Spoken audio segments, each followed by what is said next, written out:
कोई भी पक्ष तैयार नहीं हो रहा था। ऐसी स्थिति में पूज्य गुरुदेव ने आदेश दिया कि बच्चों इस कार्य को पूर्ण करना है और इस व्यवस्था को तीव्र गति से आगे बढ़ाना है।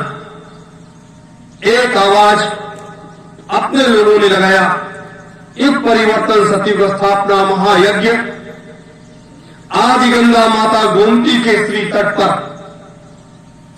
पर होगा, जहां 88,000 ऋषियों ने 9.5 किलोमीटर की परिधि में बैठ करके साधना किया। उसके बाद एक जगह इकट्ठे होकर के उन्होंने एक ऐसा महायज्ञ किया, एक ऐसा ज्योति का प्रकाश निकाला और अपनी शक्तियों को एक जगह समाहित कर दिया।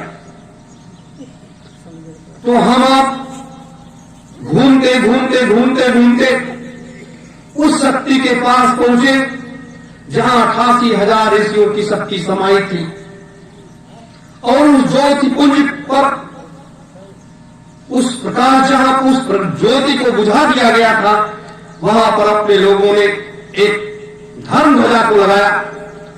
ये धर्म ध्वजा ये मात्र कपड़ा नहीं है, ये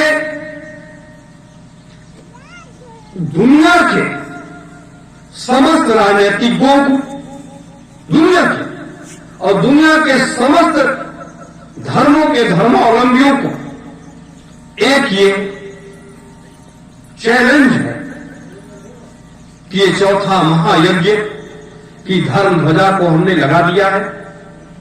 इसकी तैयारियां हम कर रहे हैं। अब कितने लोग इसमें इस मार्ग में बाधा डालेंगे, लोग इसको रोकने का कितने लोग प्रयास करेंगे, क्या क्या करेंगे, तो उसमें भी जो कुछ कचरा है वो भी कचरा को साफ करना है। वैसे यहां पर नहीं है।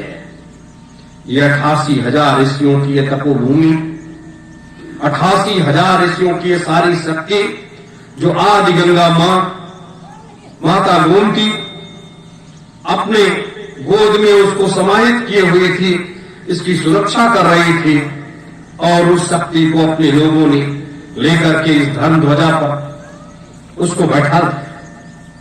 आप जानते हैं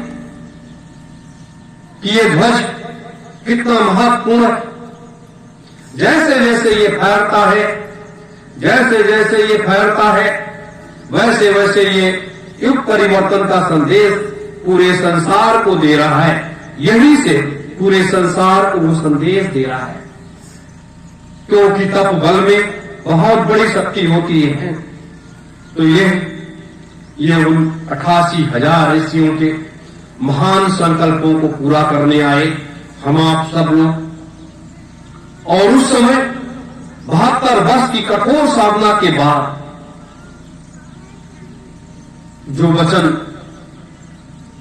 परमात्मा ने, प्रभु ने 88,000 ऋषियों को दिया था, उसको पूरा करने के लिए हम आप सब तत्पर हो गए कि हां, ये कार्य हमें आप सबको मिलकर के पूरा करना है। तो ये चौथा महायज्ञ ये हो करके रहेगा। ये मत सोचो कि ये नहीं होगा।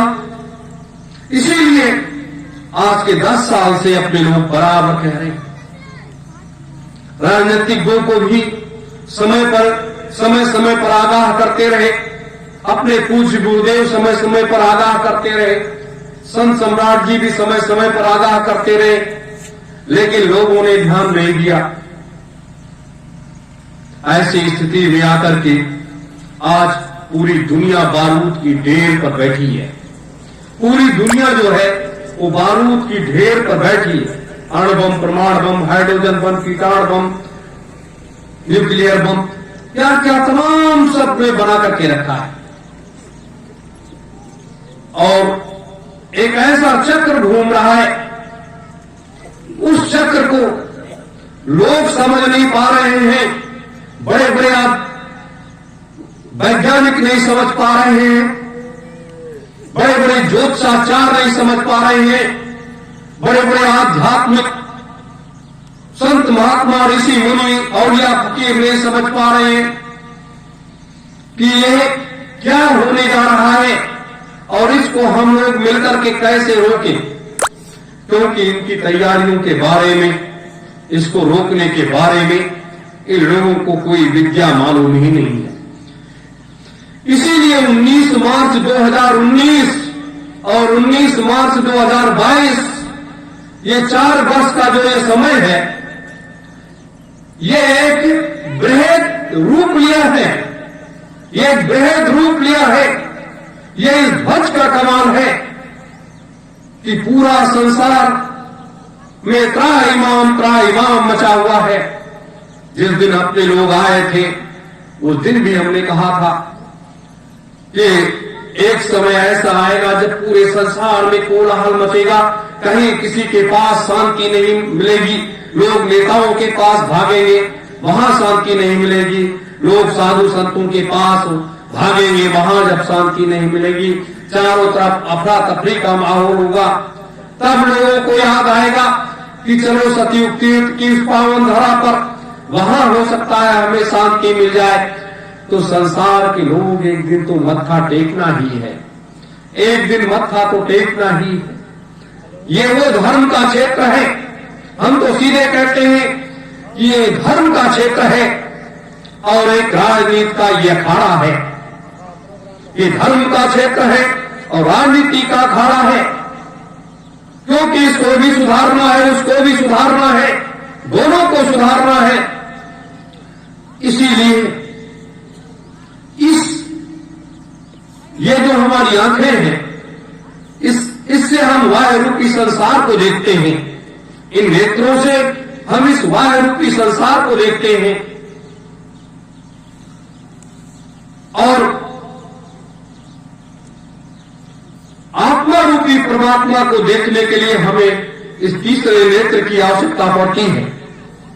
आत्मा रूपी परमात्मा को देखने के लिए हमें इस तीसरे नेत्र की आवश्यकता पड़ती है। और जब आपका तीसरा नेत्र खुल जाएगा तो आपको भूत भविष्य वर्तमान के आप ज्ञाता बन जाओगे। आपकी आत्मा परमात्मा में का दर्शन कर लेगी और आप सब जगह जा पाओगे और तब आपको वो सच्चा ज्ञान होगा और सच्ची फकीरी तब आपके पास आएगी। मेरे प्यारे गुरु भाई बहनों, मैं आपको एक रास्ता दिखा रहा हूं, आपको मार्ग एक बता रहा हूं, क्योंकि आने वाला समय ये झंझावतों से भरा है, ये मुसीबतों से भरा है। इतनी कठिनाइयां आ रही हैं, इतनी महामारियां आ रही हैं, इतनी बीमारियां आ रही हैं, जिसको रोक पाना किसी के लिए भी कोई संभव नहीं है, किसी के लिए कोई संभव नहीं है। और देश के राजनीतिक लोग फुटबॉल के तरीके से भागते नजर आएंगे।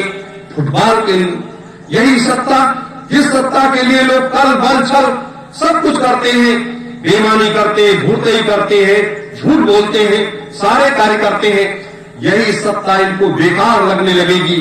यही लोग चिल्लाएंगे कि मुझे सांसद नहीं बनना है, मुझे विधायक नहीं बनना है, मुझे ये नहीं चाहिए, मेरी रक्षा करो, मुझे बचा लो।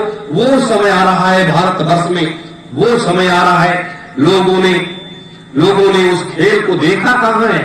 लोग तो ये सोचते थे ये ऐसे चलता रहेगा, हम लोग ऐसे चलते रहेंगे, ये लोग ऐसे कहते रहेंगे और ऐसे ही सब होता रहेगा।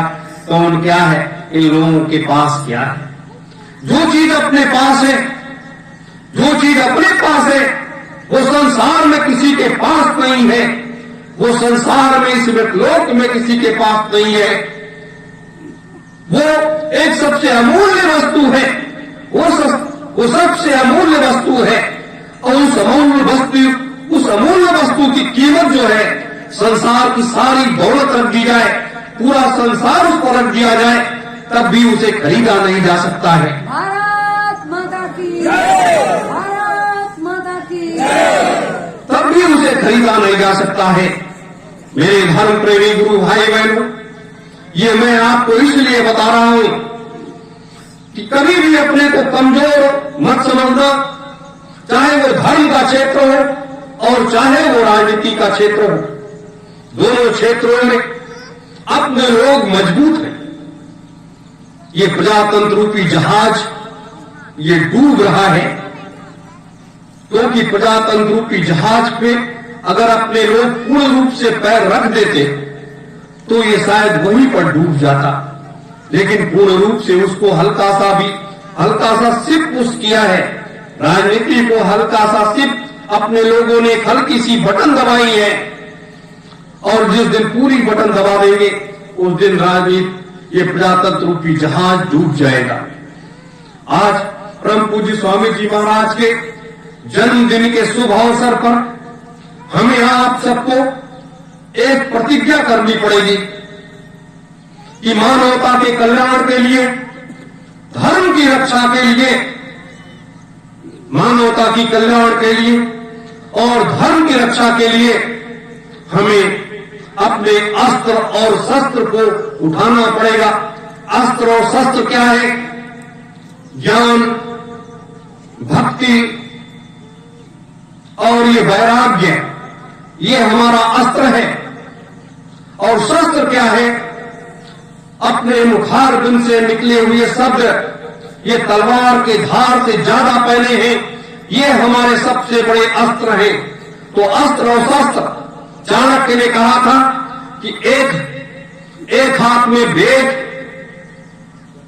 और एक हाथ में शस्त्र।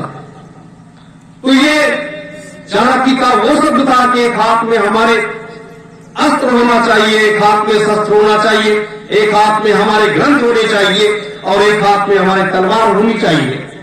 तो आज उस तलवार की जरूरत नहीं है, क्योंकि आज का ये संसार वैसे चारों तरफ अफरा तफरी में फंस गया और इसको बचाने वाला कोई नहीं है। ये राजनेता बचाने आएंगे, जो लोग जातिवाद पर दौड़ करके जाकर के वोट दे आए, धर्म के ठेकेदारों में जाकर के वोट दे आए, ये राजनेता किसी को बचाने जाएंगे? जो स्वयं नहीं बच पाएंगे वो बचाने किसको जाएंगे? यही कहा जाता है जब ताल का डंडा पड़ता है तो अच्छे की अग्र ठिकाने आ जाती है, अच्छे की अग्र ठिकाने आ जाती है। निरंजन भगवान ने 8.5 लाख वर्ष की साधना किया है। उससे बड़ा साधक, निरंजन भगवान से बड़ा साधक तीनों लोकों में कोई नहीं है, तीनों लोकों में कोई है ही नहीं। इसलिए परम पूज्य स्वामी जी महाराज ने पहली माला पकड़ाई निरंजन की, पहली माला निरंजन की पकड़ाई। और लोग कहते हैं कि निरंजन ने ये कर दिया वो कर दिया। निरंजन ने तो अपना राजपाट संभाला ही नहीं, उसका तो सारा राजपाट उन्होंने भगवान शिव को सौंप दिया गया। भगवान शिव ने उनके राजपाट को संभाला, निरंजन ने कहीं कोई राजपाट नहीं संभाला। उन्होंने कहा कि जब तक हमारे पिता का हम दर्शन नहीं कर लेंगे और हमारे पिता का आदेश स्वयं का नहीं होगा, सीधा नहीं होगा, उनके मुखारबिंद से जब तक हम आदेश सुन नहीं लेंगे तब तक हम कोई राजपाट नहीं संभालेंगे, मैं कुछ नहीं करूंगा। वो अपनी भक्ति में लीन हो गए। तो 8.5 लाख की भक्ति आप जानते हैं कितनी बड़ी होती है। उस व्यक्ति के पास कितनी बड़ी शक्ति होगी कि ये तिनकों को भी वो फूंक देगा तो पूरा संसार जल करके खाक हो जाएगा, पूरा संसार जल करके खाक हो जाएगा, पूरे संसार में कुछ नहीं बचेगा। इतनी बड़ी शक्ति जिसके पास है वो क्या से क्या नहीं कर सकता। लेकिन लोगों के अंदर अब जब आप अपने गुरु पर विश्वास नहीं कर सकते, आप अपने गुरु के ऊपर विश्वास नहीं कर सकते, तो आप इस संसार में किसके ऊपर विश्वास करोगे? अरे कम से कम गुरु का आदेश मान करके एक रास्ते पर चल पड़ते, एक रास्ता पकड़ लेते और उस रास्ते को कतई नहीं छोड़ते, क्योंकि गुरु की आज्ञा चाहे रैन में हो, चाहे बैन में हो और चाहे स्वयं में हो, वो हमारे लिए सर माथे होती है। वही सच्चा शिष्य होता है जो रैन में, बैन में, शयन में गुरु की आज्ञा मिलते ही वो अपने कार्य में तत्पर हो जाता है। वही सच्चा शिष्य होता है। परम पूज्य स्वामी जी महाराज जानते हो, प्रतिवर्ष आज भी अपने गुरु का आदेश लेने के लिए मथुरा आश्रम में रात्रि में पहुंचते हैं, दादा गुरु का सानिध्य प्राप्त करते हैं, उस मंदिर में पूजा पाठ करते हैं और उसके बाद आदेश लेकर के साल भर के सारे कार्य समीक्षा का ब्यौरा देते हैं और उसके बाद आदेश लेकर के फिर निकल जाते हैं। ये होता है गुरु और शिष्य की एक परंपरा। इस तरीके से जो शिष्य होता है, जो गुरु होता है, तभी दोनों का कार्य इस तरीके से चल पाता है, वरना नहीं चलता है। और ये नहीं कि हमने तो गुरु को बाहर करके खदेड़ दिया और मैं उनकी गद्दी पर बैठ गया और मैं तो नामदान देने लगा, मैं तो सत्संग सुनाने लगा। इससे कुछ नहीं होता है। सत्संग को हजारों लाखों लोग सुनाते हैं, सत्संग हजारों लाखों लोग सुनाते हैं। कोई दारू पी करके सत्संग सुनाता है, कोई मांस खा करके सत्संग सुनाता है। दारू पीने वाला व्यक्ति भी जब मंच पर बैठता है तो वो कहता है, क्या कहता है? दारू मत पीना, मांस मत खाना, शुद्ध शाकाहारी रहना, यही लोग कहते हैं।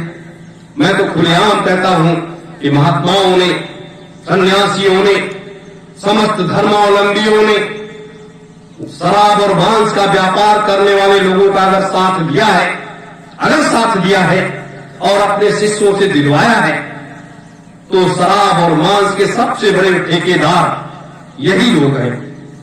सबसे बड़े ठेकेदार, शराब और मांस के सबसे बड़े ठेकेदार हमारे देश के समस्त संत महात्मा, समस्त धर्मों के धर्मावलंबी लोग हैं।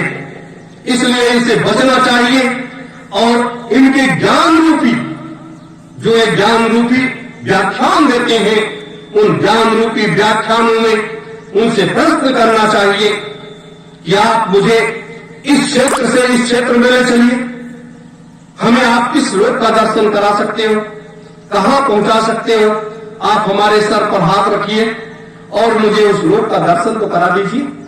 तब तो हम ये समझेंगे कि आप हमारे गुरु हो। नहीं तो हम क्यों समझेंगे आप हमारे गुरु? आपने उन लोगों का दर्शन किया, आपने वहां देखा है, या आप रोज वहां आते हो, जाते हो, क्या करते हो? इसलिए मानव कल्याण के लिए, मानवता की रक्षा के लिए जब इस पृथ्वी पर पाप बढ़ने लगता है, मैंने कई बार आप लोगों से बताया कि जब आप रात्रि में साधना करो तो आपको एक आवाज सुनाई देगी और उतनी दर्द भरी वो आवाज होती है कि कान के पर्दे फटने लगते हैं। ये जीव जंतु, ये पशु पक्षी, ये जो काटे जाते हैं, जैसे ये देखते हैं कि अभी मुझे काट दिया जाएगा, तो सीधे इनकी आत्मा परमात्मा को पुकारने लगती है कि हे परमात्मा, मैंने तो कोई अपराध नहीं किया है और मुझे समय के पहले क्यों मार दिया जा रहा है? तो परमात्मा क्या कहता है? तुमने कोई अपराध नहीं किया है, लेकिन तुम्हारे देश का जो राजा है वो बड़ा अत्याचारी है, वही तुम्हारा वध कर रहा है। तो परमात्मा उनके उन पशु पक्षियों, जीव जंतुओं की इतनी शक्ति दे देता है कि उस दर्द को वो हर लेता है और वो जानवर कट जाता है और वो राजा उनके मांस का, चमड़े का, हड्डी का, सबका वो व्यापार कर लेता है। तो ये जब दर्द होता है तो उसके पाप के 3 भागीदार बढ़ते हैं। एक बार पूज्य संत सम्राट जी से ऐसे बात होने लगी तो उन्होंने कहा, जानते हो बच्चों कि क्या होता? कहा कि जिस देश का राजा अन्यायी हो जाए, वो पशु पक्षियों का व्यापार करने लगे, शराब का व्यापार करने लगे, ये मुजैना आश्रम की बात मैं आपको बता रहा हूं, व्यापार करने लगे, तो जनता को ऐसे राजा को हटा देना चाहिए। और अगर जनता नहीं हटाती है तो उस देश के संत महात्मा की जिम्मेदारी बनती है कि उस राजा को हटा दे।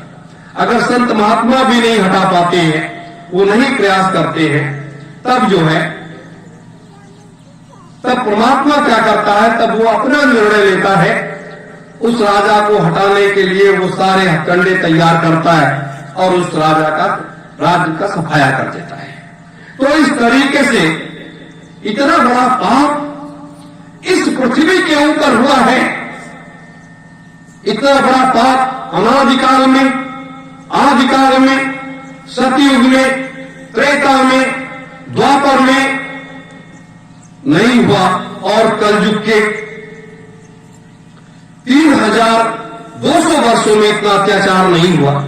उसके बाद ये पाप होना शुरू हो गया और आज तो उस पाप की इंतहा हो गई। एक मनुष्य की हत्या कर दी जाए तो उसके लिए कोर्ट और कचहरी बना हुआ, न्यायालय में पेशी होगी, आपकी फांसी भी हो जाएगी अगर गवाह मिल गया मजबूत।